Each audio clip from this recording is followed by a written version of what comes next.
നമ്മുടെ നാട്ടിൽ ഈ പോൺ സൈറ്റ്സ് ഒക്കെ വളരെയധികം അവൈലബിൾ ആണ്. ആളുകൾ പട്രോൺ അത് ഓക്കെ ആണല്ലോ നമ്മുടെ യൂസ് നാട്ടില്. ചെയ്യുന്നുണ്ട്. പക്ഷെ എന്നിട്ടും ആളുകൾ ഇതുപോലത്തെ ഈ സബ്സ്ക്രൈബ് ചെയ്ത് കാണുന്നത് എന്തുകൊണ്ടാണ് അവർക്ക് എന്ന് ആഗ്രഹം തോന്നിയിട്ടുണ്ടോ? ഉണ്ടായിട്ടായിരിക്കുമല്ലോ. ഇപ്പൊ എന്റെ ഫാൻസ് ഉം, ചില മനുഷ്യർക്ക് എന്നോടൊരു ഇഷ്ടം തോന്നിയിട്ട് നീ ഉം, പോൺസൈറ്റ് മീൻസ് ആപ്പിൽ എന്തെങ്കിലും കണ്ടന്റ് ഇടുന്നുണ്ടോ എന്ന് അവര് പോയി നോക്കുമ്പോ ഉം, എന്റെ കണ്ടന്റ് ഇഷ്ടപ്പെട്ടിട്ടായിരിക്കുമല്ലോ. ഉം, ചിലർക്ക് ഞാൻ പറഞ്ഞല്ലോ, നമ്മൾ 100 രൂപയുടെ ആണേലും 50 രൂപയുടെ ഉം, ആണേലും അവർക്ക് ആസ്വദിക്കാൻ എന്തെങ്കിലും കൊടുത്തു കഴിഞ്ഞാൽ സ്വാഭാവികമായിട്ട് അവർ നോക്കും. ഉം, അതിൻ്റെ അകത്ത് ഇപ്പം എന്താ പറയുക, ഗൗരീനെ ഇഷ്ടപ്പെട്ടിട്ട് ഗൗരിയുടെ കണ്ടന്റ് കാണാൻ മാത്രം പോകുന്ന ഒരു ഇഷ്ടം പോലുണ്ട്. ഉം. അപ്പൊ ഒരുപാട് പേര് ഇങ്ങനെ സബ്സ്ക്രൈബ് ചെയ്യുമ്പോ പ്രൗഡ് ആയിട്ട് തോന്നാറുണ്ടോ? അങ്ങ് ഡെയിലി ഡെയിലി കണ്ടന്റ് ആരും സബ്സ്ക്രൈബ് ചെയ്യാറില്ല. ഉം, നമ്മുടെ കണ്ടന്റുകൾ ഇപ്പൊ നമ്മള് സ്റ്റോറി ഇടുന്നു, അല്ലെങ്കിൽ ഉം, ഇതുപോലെ ഇൻസ്റ്റഗ്രാമിൽ എന്തെങ്കിലും കണ്ടന്റ് ഉം, ഇടുമ്പം 100 രൂപയുടെ സബ്സ്ക്രിപ്ഷൻ ഉണ്ട്. ഉം, 100 രൂപയുടെ കണ്ടന്റ് കാണുന്നതിന് ഇപ്പൊ എന്നാ കുഴപ്പം? അതിൻ്റെ അകത്ത് ഒരു നൈറ്റോ 50,000 ഒരു ഉം, ലക്ഷമോ കോടികളൊന്നും അല്ലല്ലോ. ഒരു 100 രൂപയുടെ കണ്ടന്റ് അല്ലേ ഉള്ളൂ. ഉം, അതിൻ്റെ അകത്ത് ചിലപ്പോൾ 200 ഇന്ത്യ കാണും. അത് ബിക്കിനി, അത് പോയി കാണട്ടെ. സെമിനോട് ചിലപ്പോൾ 400 രൂപയായിരിക്കും, ഉം, അല്ലെങ്കിൽ 500 രൂപയായിരിക്കും. ഉം. അതിൽ മേളിലോട്ടൊന്നുമില്ല. ഈ നമ്മൾ ഈ ഫോട്ടോഷൂട്ടൊക്കെ ഇപ്പൊ ഒരുപാട് ചെയ്യുന്ന ആളല്ലേ. ഉം. ചില ആളുകള് നമുക്ക് എല്ലാ ആളുകളെയും ചിലപ്പോൾ വിശ്വസിക്കാനൊന്നും പറ്റില്ല. ചിലര് നമ്മളെ ചതിക്കുഴിയിലൊക്കെ കൊണ്ടുപോയി പെടുത്തും. ചേച്ചി നമ്മൾ നല്ല ഫോട്ടോഷൂട്ട് എടുത്തരാന്നൊക്കെ പറഞ്ഞിട്ട് ചിലപ്പോൾ നമ്മളെ പൈസ അടക്കം പറ്റിക്കുന്ന ആളുകളും ഒക്കെ ഉണ്ടാവും. അത്തരത്തിലുള്ള എക്സ്പീരിയൻസ് ഒക്കെ ഉണ്ടായിട്ടുണ്ടോ? ഇഷ്ടംപോലെ ഉം. ഷൂട്ടിന് വിളിച്ചു നമ്മുടെ കണ്ടന്റുകൾ എടുത്ത് കയ്യിൽ വെച്ചിട്ട് നമുക്ക് കണ്ടന്റുകൾ തരത്തില്ല. ഉം. പിന്നെ മറ്റുള്ളവരുടെ ഇതില് അപ്പൊ അത് അവര് പോസ്റ്റ് ചെയ്യോ അവര് ആ പോസ്റ്റ് കണ്ടന്റ്? ചെയ്യുന്നില്ല. നമ്മുടെ കണ്ടന്റ് അവരെടുത്തിട്ട് അവർക്ക് സോഫ്റ്റ്വെയറുകൾ തുടങ്ങിയിട്ട് അതിൻ്റെ അകത്ത് പ്രൊഫൈൽ പിക്ചർ എന്റേത് വെച്ചുകൊണ്ട് ഓ. മാർക്കറ്റിംഗ് ചെയ്യുന്നു. ഉം. അപ്പൊ എനിക്കിത് നമ്മൾക്ക് ഉൾക്കൊള്ളാൻ പറ്റുന്നില്ല. ഉം. കാരണം ഞാനെന്ന് പറയുന്നത് ജോലി ഭാഗമാണ്. ജോലിയുടേത് ചെയ്തു. നിനക്ക് വേണമെങ്കിൽ നീ ഒരാളുടെ കയ്യിൽ നിന്ന് പെർമിഷൻ മേടിച്ചിട്ട് നീ ആപ്പിന്റെ അകത്ത് നിന്റെ ഉം. പ്രൊഫൈലിൽ വെച്ചു. അത് എനിക്ക് പ്രശ്നമില്ല. ഉം. കാരണം എന്റെ അനുവാദം ഇല്ലാതെ മറ്റൊരാൾ കൊണ്ടുവന്നിട്ട് വെക്കുന്നതിൽ താല്പര്യമില്ല. ഉം. അങ്ങനെ ചെയ്തതിൻ്റെ അകത്ത് ഞാൻ പ്രതികരിച്ചിട്ടുണ്ട്. രണ്ടുപേരോടും പറഞ്ഞിട്ടുണ്ട്. അല്ലാതെ മൂന്നാമതൊരാളുടെ ഇതിൽ നിന്ന് കണ്ടിട്ടില്ല. ഉം. അല്ലാതെ നമുക്ക് പ്രശ്നമില്ല. അപ്പൊ വിഷമം തോന്നാറുണ്ടോ? വിഷമം എന്ന് പറയുമ്പോൾ എന്റെ കണ്ടന്റ് വിറ്റിട്ട് ഇവർ കാശുണ്ടാക്കുന്നു എന്ന് തോന്നുമ്പോൾ സ്വാഭാവികമായിട്ട് ഇത് ഉം. നമുക്ക് വിഷമം വരുന്ന ഒരു കാര്യമാണ്. കാരണം ഞാൻ അനുവാദം കൊടുത്തിട്ടില്ല ഉം. മറ്റൊരിടത്ത് നിങ്ങൾ ഇത് പോസ്റ്റ് ചെയ്തു അതെ. എന്നും പറഞ്ഞിട്ട്. അപ്പൊ എന്റേത് കൊണ്ടുപോകുമ്പോൾ എനിക്ക് വിഷമം വരുന്ന ഒരു കാര്യമാണ്. ഉം. അല്ലാതെ അവര് നമ്മളെ ചീറ്റ് ചെയ്തു എന്നുള്ള രീതിയിൽ വിഷമം ചീറ്റ് ചെയ്തു എന്ന് ഉണ്ടാവാറുണ്ടോ? പറഞ്ഞു കഴിഞ്ഞാൽ ഞാൻ പറഞ്ഞില്ലേ, ഉം. ഇപ്പൊ എന്നോട് ചോദിച്ചിട്ട് നീ അത് എടുക്കുകയാണെങ്കിൽ പ്രശ്നമില്ല. ഉം. നീ എന്റെ കൂടെ വന്നിട്ട് വർക്ക് ചെയ്ത് ഉം. കഴിഞ്ഞിട്ട് പ്രൊഫൈലിൽ അവർ പോസ്റ്റ് ചെയ്യുന്നു. ഉം. അത് കഴിഞ്ഞിട്ട് ഈ ആപ്പ് തുടങ്ങുമ്പോൾ ഞാൻ അനുവാദം കൊടുക്കുന്നില്ല. ഉം. ഇൻസ്റ്റയിൽ നിങ്ങൾ പോസ്റ്റ് ചെയ്തു, ഫേസ്ബുക്കിൽ പോസ്റ്റ് ചെയ്തു, ഉം. പക്ഷെ ആപ്പിൽ പോസ്റ്റ് ചെയ്യാൻ ഞാൻ അനുവാദം കൊടുത്തിട്ടില്ല. അപ്പൊ ഉം. അത് പോസ്റ്റ് അങ്ങനെ വരുമ്പോഴത്തേക്ക് സ്വാഭാവികമായിട്ടും ഉം. ഇച്ചിരി ജലസ്യ കൂടുതലാണ്.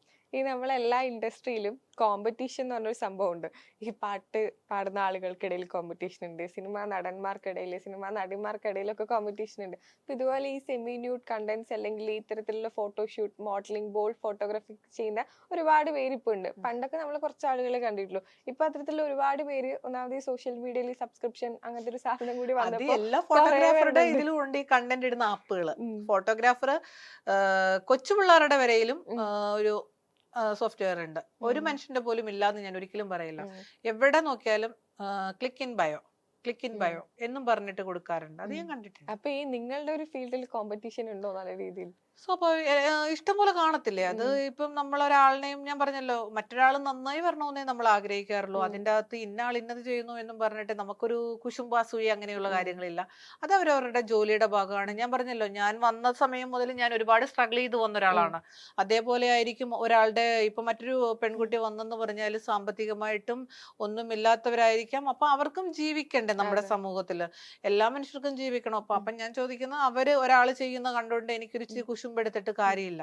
കാരണം അവരും കഷ്ടപ്പെടണം, അവരും ജീവിക്കണം, അവരും അവരുടേതായ നിലപാടിൽ ഉം. പോകണം എന്നാണ് ഞാൻ പറയാറുള്ളത്. ഈ ഞാൻ ഒരുപാട് ഇന്റർവ്യൂസ് നമ്മൾ ഇന്ന് ഇന്റർവ്യൂ എടുക്കാൻ വരുവാണല്ലോ, അപ്പൊ നമ്മൾ റെഫർ ചെയ്യുമല്ലോ. അപ്പൊ അതിൽ വന്ന ഒരുപാട് കമന്റ്സ് ഉണ്ട്. ഇവക്ക് പൈസക്ക് വേണ്ടിയിട്ടാണ് ഇവൾ ആവശ്യം എന്ന് പറയുന്നത്, എന്നാൽ ഇവക്ക് വേറെ വല്ല പണിക്ക് പോയിക്കൂടെ, എന്തിനാണ് ഇത് ചെയ്യുന്നത്, എന്തിനാണ് നമ്മളെ മക്കളെയും കൂടി വഴിതെറ്റിപ്പിക്കുന്നത് ഉം. എന്നുള്ള ഒരുപാട് കമന്റ്സ് ഒക്കെ കണ്ടിരുന്നു. അത് ചേച്ചി കാണാറുണ്ടോ അല്ലെങ്കിൽ കണ്ടിട്ടപ്പോ അതെവിടെയാണ്? ഞാൻ കണ്ടില്ല. എന്താണോ? യൂട്യൂബിൽ അടിയിൽ ഇത്തരത്തിലുള്ള അത് ഇന്റർവ്യൂസിന്റെ വല്ല താഴെ ഇത്തരത്തിലുള്ള കമന്റ്സ് ഉണ്ട്. ചാനലുകാരുടെ ഇതിലോ ആയിരിക്കാം. അതെ, ഇന്റർവ്യൂസില് ഇന്റർവ്യൂസിന്റെ താഴെ കമന്റ്സ് ഉണ്ട്. ചാനലുകാരുടെ ഉം. ആയിരിക്കാം. അത് ഈ ഫുൾ വീഡിയോ കാണാഞ്ഞിട്ടാണ് ഈ സംസാരിക്കണേന്ന് ഉം. പറയണേ. ഇപ്പൊ നമ്മളൊരു സാധാരണ ഒരു കുടുംബത്തിലിരിക്കുന്ന ഒരു വീട്ടമ്മനെ വിളിച്ച് ഇന്റർവ്യൂ ഉം. ചെയ്താലും, അല്ലാത്തൊരു മോഡൽ ചെയ്യുന്ന ഒരു ഉം. ഇന്റർവ്യൂ ചെയ്ത് കഴിഞ്ഞാലും, സാധാരണ ഒരു വീട്ടമ്മ റീൽസ് ചെയ്ത് കഴിഞ്ഞാലും, സാധാരണ വീട്ടമ്മ ഒരു കുക്കിംഗ് നൈറ്റ് ഇട്ട് ചെയ്ത് ഉം. കഴിഞ്ഞാലും, എല്ലാത്തിലും വരുന്ന ഒരു കോമൺ കമന്റുകളാണ്. ഇവക്ക് വേറെ വല്ല തൊഴിലുറപ്പ് വേറെ വല്ല പണിയല്ല, തൊഴിലുറപ്പിന് പോയിക്കൂടെ എന്ന് ചോദിക്കുന്ന ഒരു ചോദ്യമാണ്. അപ്പം ഈ എല്ലാവർക്കും ആഗ്രഹങ്ങളുണ്ട്. ഒരാളുടെ ഇഷ്ടത്തിന് നമുക്ക് ജീവിക്കാൻ പറ്റില്ല. ഇപ്പം ചിലപ്പം വീട്ടിലെ അടുക്കളയിൽ ഇരിക്കുമ്പോ ഒരു വീഡിയോ അവർ നൈറ്റിയിലിട്ട് അവർ അത് മില്യൺ ആവുമായിരിക്കും. പക്ഷെ ആ മില്യൺ ആവുന്നതിന്റെ ആ പുള്ളിക്കാരത്തി വേറെ എന്തോ കാണിച്ചു എന്നും പറഞ്ഞിട്ടായിരിക്കും അടി വരുന്ന കമന്റ്. പക്ഷെ ആ പുള്ളിക്കാരത്തി നൈറ്റി ഇട്ടും അവരങ്ങോട്ടും ഇങ്ങോട്ടും ഒക്കെ പോയി ജോലി ചെയ്യുന്ന വീഡിയോ ആയിരിക്കും. കഴിഞ്ഞ ദിവസം ഞാൻ ഒരു വീഡിയോ കണ്ടായിരുന്നു. ഒരു പുള്ളിക്കാരത്തി മാങ്ങയോ എന്തോ ഒരു ഫ്രൂട്ട് അങ്ങാണ്ട് പറിച്ച് കഴിക്കുന്ന യൂട്യൂബിലാണ് ആ വീഡിയോ. പക്ഷെ പുള്ളിക്കാരത്തി നല്ല ഷർട്ടൊക്കെ ഇട്ടിട്ട് നല്ല രസമായിട്ടാണ് വന്നേക്കുന്നത്. പക്ഷെ ആ പുള്ളിക്കാരത്തി ഇവളുടെ സൗണ്ട് കേട്ടില്ലേ, മോശമായിട്ടുള്ളൊരു വേറൊരു സൗണ്ടാണ്. അവിടെ തീറ്റി കണ്ടില്ലേ. ഞാൻ ചോദിക്കുന്നത് എനിക്ക് തിന്നാൻ പറ്റുന്ന രീതിയിലാണ് ഞാൻ ആസ്വദിച്ച് ഫുഡ് കഴിക്കണേന്ന് പറയണേ. മറ്റൊരാളുടെ ഇഷ്ടത്തിനല്ല നമുക്ക് മുൻപോട്ട് പോകാൻ പറ്റും. ആ പുള്ളിക്കാരത്തിയുടെ സന്തോഷം എന്താണോ ആ ഒരു രീതിയാണ് ആ കണ്ടന്റിൽ വന്നിരിക്കുന്നത്. അപ്പൊ അത് നല്ലപോലെ റീച്ച് ഉണ്ട്. അപ്പൊ ആ കമന്റിൽ വരുന്ന ചോദ്യങ്ങൾ കമന്റ് കണ്ടു കഴിഞ്ഞാൽ നമ്മൾ പെറ്റതള്ള പോലെ സഹിക്കൂല. അതേപോലെയാണ് ഇപ്പൊ ഞാനെന്ന് പറയുന്ന വ്യക്തിയുടെ അടിയിൽ വന്നിട്ട് നിനക്ക് കൂലിപ്പണിക്ക് പോയിക്കൂടെ, തൂമ്പയെടുത്ത് കളിക്കാൻ പോയിക്കൂടെ, നിനക്കല്ലെങ്കിൽ റോഡിൽ പോയി നിന്നൂടെ. അത് എന്റെ ഇഷ്ടമാണ്. ഞാൻ എവിടെ നിൽക്കണം, എന്ത് വിടണം, എന്ത് ഇടണ്ട എന്നുള്ളത് എന്റെ ഇഷ്ടമാണ്. പിന്നെ ഞാൻ ആരോടും പറയുന്നില്ല ചേട്ടാ ചേച്ചി എന്നെ ഇന്റർവ്യൂവിന് നിങ്ങൾ വിളിക്കണു, നിങ്ങളുടെ ഇന്റർവ്യൂവിൽ ഞാൻ അങ്ങനെ വന്ന് കമന്റ് പങ്കെടുക്കണം. ഇടുന്നവരോട് എന്താ പറയാനുള്ളത്? ഒരൊറ്റ ഡയലോഗ് ഒറ്റ ഡയലോഗ് പറയാൻ പറഞ്ഞാലും ഞാൻ പറയുന്നത് നിങ്ങൾ എന്തിനത് നോക്കാൻ നിൽക്കണേ. ഈ കമന്റ് ഇടുന്നവര് ഇപ്പൊ എന്റെ കമന്റ് ഞാൻ നല്ലൊരു വാക്ക് പറയാം, ചേട്ടാ എന്തിനാണ് ഇത് ഇടണേ, ചേട്ടന്റെ നെറ്റ് ഇട്ടിട്ട് അല്ലെങ്കിൽ റീചാർജ് ചെയ്തിട്ട് നല്ല കാര്യങ്ങൾ കേക്ക്, ദൈവഭക്തി ഗാനങ്ങൾ കേക്ക്. ഈ ഭക്തി ഗാനങ്ങൾ കേട്ടോണ്ടിരുന്നു കഴിഞ്ഞാൽ ഈ ചേട്ടൻ തിരിച്ച് പിറ്റേ ദിവസവും ഇത് തന്നെയാണ്. അപ്പൊ എനിക്ക് ഈ പറയുന്നവർ പറഞ്ഞുകൊണ്ടേയിരിക്കട്ടെ, എന്നെ സംബന്ധിച്ച് അത് ബാധകമല്ല. പറയുന്നവർ പറഞ്ഞുകൊണ്ടിരിക്കും, ഞാനൊട്ട് കേട്ടോണ്ടിരിക്കും. അത് നോക്കാൻ ഞാൻ പോയിട്ട് വേണ്ട എനിക്ക് സങ്കടം വരത്തുള്ളൂ. ഞാൻ ആരുടെ ഇന്റർവ്യൂസ് കഴിഞ്ഞ് കഴിഞ്ഞാൽ അതിന്റെ അടിയിലോട്ട് പോയിട്ട് കമന്റ് എന്താണെന്ന് ഞാൻ നോക്കാറില്ല. ഇപ്പൊ എന്റെ സോഷ്യൽ മീഡിയയിൽ ഞാൻ ഫേസ്ബുക്കിൽ ഇട്ട് കഴിഞ്ഞു കഴിഞ്ഞാൽ എനിക്കറിയാവുന്നവരുടെ കുറച്ച് നോട്ടിഫിക്കേഷൻ വരും. കാരണം മറ്റേ ഫോളോവർ ആയി വരുന്നവരുടെ എന്റെ ഫ്രണ്ട് ആണെങ്കിൽ എനിക്ക് നോട്ടിഫിക്കേഷൻ വരും, ഇന്ന ആളിന്നത്. ഇഷ്ടപ്പെടാത്ത കമന്റ് ആണെങ്കിൽ ഞാനത് അവിടെ ഡിലീറ്റ് ചെയ്ത് ബ്ലോക്ക് ചെയ്ത് വിടും. കാരണം വെറുതെ എന്തിനാണ് നമ്മൾ വീണ്ടും വീണ്ടും പറഞ്ഞുകൊണ്ടിരിക്കണേ. ആ ചേട്ടനെ ഞാൻ തെറി വിളിക്കാൻ പോയി കഴിഞ്ഞു കഴിഞ്ഞാൽ നാളെയും വീണ്ടും ഈ ചേട്ടൻ ഇത് തന്നെ തുടങ്ങും. അതല്ലെങ്കിൽ ആ ചേട്ടനെ ഞാൻ പള്ളു പറയുമ്പോഴത്തേക്ക് ആ ചേട്ടൻ വേറൊരു അക്കൗണ്ട് ക്രിയേറ്റ് ചെയ്തിട്ട് വീണ്ടും വരും. നമുക്ക് സമാധാനം എന്ന് പറയുന്നത് നമ്മളിത് ഡിലീറ്റ് ചെയ്ത് കഴിഞ്ഞാൽ അത് അവിടെ തീർന്നു. ഇതിനെ ചൊല്ലി വീണ്ടും വീണ്ടും നമ്മുടെ ഉറക്കം കളഞ്ഞ് രാവിലെ സൈബർ സെല്ലിൽ പോണോ അല്ലെങ്കിൽ വേറെ പ്രശ്നത്തിന് പോണോ, ഇതെന്തിനാ നമ്മൾ ചിന്തിക്കുന്നത്? നമുക്കിതൊന്നും വേണ്ട. നേരെ പോ. നേരത്തെ ഞാൻ പറഞ്ഞിട്ടില്ല, എന്റെ ഇൻസ്റ്റഗ്രാമിന്റെയും ഫേസ്ബുക്കിന്റെയും കമന്റ് കണ്ടു കഴിഞ്ഞിട്ട് ഞാൻ കരഞ്ഞിട്ടുണ്ട്. അങ്ങനെ ഏറ്റവും മോശമായിട്ട് വന്നൊരു കമന്റ് ഓർമ്മയിലുള്ള അങ്ങനെ എന്തെങ്കിലും ഉണ്ടോ? വെടി പേശി എന്നൊക്കെ ഇഷ്ടംപോലെ നമുക്ക് പച്ച രീതിയിൽ വന്നിട്ട് തെറി വിളിക്കുന്നവരുണ്ട്. അപ്പൊ ആ ഊടിയുടെ അങ്ങോട്ടൊക്കെ വിളിക്ക് തുടങ്ങും. പക്ഷെ ഞാൻ പറഞ്ഞില്ലേ, ഇതൊക്കെ കേട്ട് കരഞ്ഞ സമയങ്ങളുണ്ട്. ഇതിനെ ചൊല്ലി ഇപ്പൊ ഞാൻ എനിക്ക് കരയണമെന്നോ അല്ലെങ്കിൽ ഇത് നോക്കിക്കൊണ്ട് എനിക്ക് എന്റെ പോസ്റ്റിന്റെ അടിയിൽ എന്നാ കമന്റ് വന്നു ഇതൊന്നും ഞാൻ നോക്കാറില്ല. അവരവിടെ പറഞ്ഞോണ്ടേ ഇരിക്കും, ഞാനോട്ട് കേട്ടോണ്ടേ ഇരിക്കും.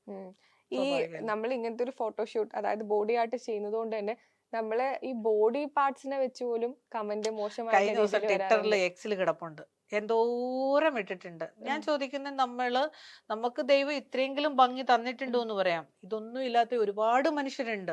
പക്ഷെ നമ്മൾ ചിലരുടെ നമ്മുടെ ഒരു റീലിൽ കൂടിയായിരിക്കും അവർ ആ സന്തോഷം കണ്ടെത്തുന്നതെന്ന് പറയാം. പിന്നെ എന്നോട് ഒരുപാട് പേര് പറഞ്ഞിട്ടുണ്ട്, ഗൗരി ഭാര്യയും ഭർത്താവും അവര് കമന്റ്സ് ഇങ്ങനെ അയക്കുമ്പോൾ പറയിട്ടുണ്ട്. കമന്റ്സ് മീൻസ് മെസ്സേജ്, ഗൗരി ഞങ്ങൾ രാത്രിയിൽ നിന്റെ റീല് കാണാറുണ്ട്, ഭാര്യയും അടുപ്പിച്ചിരുന്നിട്ട് കാണാറുണ്ട്. അപ്പം ഞാൻ ചോദിക്കുന്നത്, എന്റെ ബിക്കിനി അവർക്ക് ഇഷ്ടപ്പെട്ടിട്ടല്ലേ അവർ ആ കമന്റ് എനിക്ക് അയച്ചത്, മെസ്സേജ് അയച്ചിട്ട് എന്റെ ഭാര്യയും ഈ റീല് കാണാറുണ്ട്. അപ്പൊ ഇഷ്ടപ്പെടാത്ത ഒരു വ്യക്തിയാണെങ്കിൽ അതങ്ങനെ ചെയ്യൂ? അവർക്ക് ഓരോ മനുഷ്യർക്കും ഓരോരുത്തരുടേതായ വ്യക്തി സ്വാതന്ത്ര്യമുണ്ട്. അവർക്ക് കാണേണ്ടവര് കാണും, ചിലര് സന്തോഷിക്കേണ്ടവര് സന്തോഷിക്കും, അല്ലാത്തവര് അത് കാണാതെ അങ്ങ് പോകുക. അല്ലെങ്കിൽ ബ്ലോക്ക് ചെയ്യുക. കാരണം അവർക്ക് കാണണ്ടായെങ്കിൽ അവർക്ക് അത് ബ്ലോക്ക് ചെയ്യാനുള്ള ഓപ്ഷൻ ഉണ്ട്.